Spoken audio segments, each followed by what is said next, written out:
You know that saying of body they sweet you, body they catch you.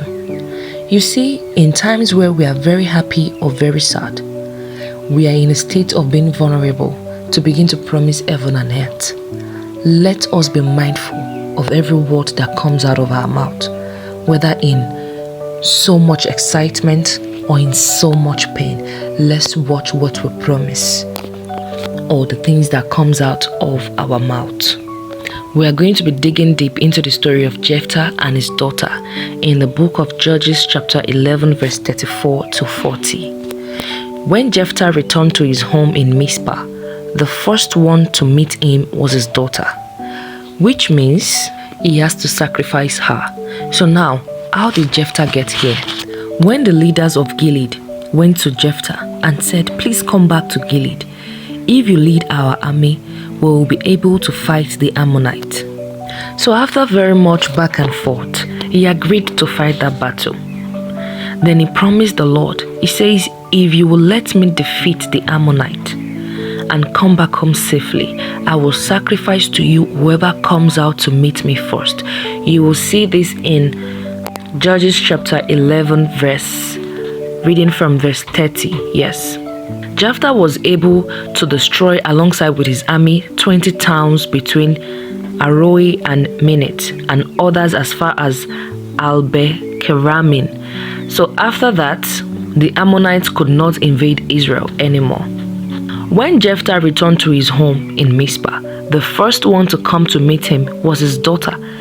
This girl was playing a tambourine and dancing to celebrate his victory, and she was his only child. Then Jephthah cried. He said, "Oh no." Then he tore his clothes in sorrow and said to his daughter, "I made a sacred promise to the Lord, and I must keep it. Your coming out to meet me has broken my heart." Then the girl said, "Father, you made a sacred promise to the Lord, and he let you defeat the Ammonite. Now you must do what you promised, even if it means I must, die. But first, please let me spend 2 months wandering in the hill country with my friends. We will cry together because I can never get married and have children." Then Jephthah said, "No problem, you have 2 months." So she and her friends, went and they wandered away for 2 months in the hill country, crying because she could never get married and have children. Then when she came back to the father had to do what he promised. That's what the Bible recorded. And she never got married. The Bible said he did what he had promised, and she never got married. That's why every year Israelite girls walk around for 4 days weeping for Jephthah's daughter, according to the Bible. Like, that was what happened then.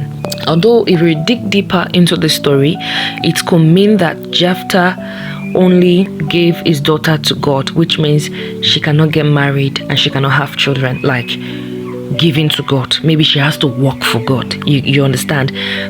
Probably he did not actually sacrifice. He did not actually sacrifice the girl to God. Like, the normal way we would thought sacrifice would have gone. Maybe he just had to give the girl to God. Or probably he actually sacrificed I don't know.